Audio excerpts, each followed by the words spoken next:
ಗೊತ್ತಿದೆ. ಅಕಸ್ಮಾತ್ ಫೋನ್ ಮಾಡಿದ್ರು ಏನೋ ನೀವೇ ಸರ್ ಮಾಡ್ಕೊಳ್ಳಿ ಅಂತ ಹೇಳ್ತಾರೆ. ಏನು ಉದ್ದೇಶ? ಅದರ ಹಿಂದೆ ಇರೋ ಆಜ್ಞೆಗಳು ಅಥವಾ ಚಿತಾವಣೆಗಳೇನು? ಯಾರು ಇವರನ್ನು ಪೊಲೀಸವ್ರನ್ನ ತಡೀತಾ ಇರೋದು ಅವ್ರ ಮೇಲೆ ಕ್ರಮ ತಗೊಳ್ದಂಗೆ? ಅಥವಾ ಇದರ ಹಿಂದೆ ಪೊಲೀಸ್ನವ್ರದ್ದು ಹುನ್ನಾರ ಏನಾದರೂ ಇದೆಯಾ? ಅಥವಾ ಬೇರೆ ಏನಾದರೂ ಹುನ್ನಾರ ಇದೆಯಾ?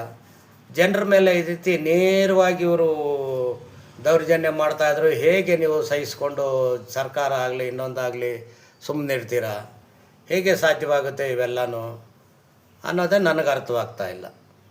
ಈಗಲಾದರೂ ಜನ ಇವಾಗ ಮುಖ್ಯವಾಗಿ ಇದು ಮೊದಲೆಲ್ಲ ನಾವು ಚಿಕ್ಕ ಹುಡುಗರಲ್ಲೆಲ್ಲ ಇದೆಲ್ಲ ಇರಲಿಲ್ಲ.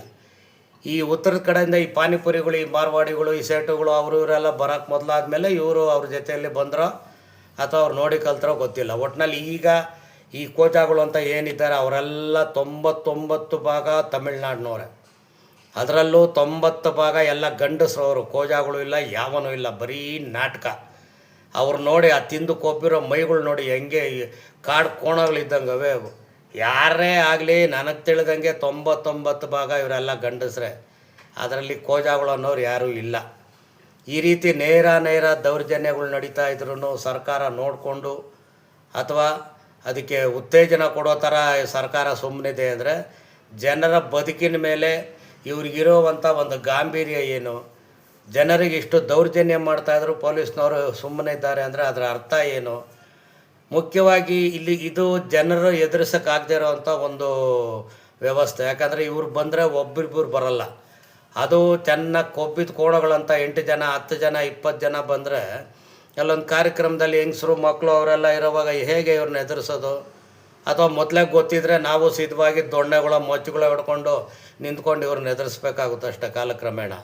ಇಂಥವೆಲ್ಲ ಗೊತ್ತಿದ್ದು ಸರ್ಕಾರ ಸುಮ್ಮನಿದೆ ಅಂದರೆ ಇದು ನಿಜಕ್ಕೂ ಬಹಳ ನಾಚಿಕೆಗೇಡಿನ ಸಂಗತಿ. ಇದು ಹೇಗೆ ಸರ್ಕಾರ ಹೀಗೆ ಸುಮ್ಮನಿರುತ್ತೆ? ಹೇಗೆ ಇವ್ರನ್ನ ತಡ್ಕೊಂಡು ಸುಮ್ಮನಿದೆ ಅನ್ನೋದೇ ಅರ್ಥವಾಗಲ್ಲ. ಇನ್ನು ಮುಂದಾದರೂ ಈ ಪದ್ಧತಿ ನಮ್ಮ ಪದ್ಧತಿ ಅಲ್ಲ, ನಮ್ಮ ಕರ್ನಾಟಕದ ಪದ್ಧತಿ ಅಂತೂ ಅಲ್ಲ. ಈ ಕೋಜಾಗಳಿಗೆ ದುಡ್ಡು ಕೊಡೋದು, ಸಮಾರಂಭಗಳಿಗೆ ಅವ್ರನ್ನ ಕರೆಸೋದು, ಅದೆಲ್ಲ ಯಾರ್ಯಾರು ಮಾಡ್ಕೊತಾರೋ ಅವ್ರು ಮಾಡ್ಕೊಂಡು ಸಾಯ್ಲಿ. ಅವ್ರು ಮಾಡೋದ್ರಿಂದ ನಾವು ಅದನ್ನು ಅನುಭವಿಸ್ಬೇಕಾದಂಥ ಹಣೆ ಬರ ನಮಗೇನೂ ಇಲ್ಲ.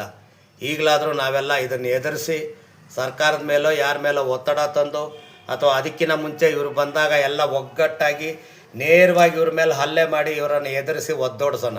ನೋಡೋಣ ಏನಾಗ್ಬಿಡುತ್ತೋ ನೋಡೇ ಬಿಡೋಣ.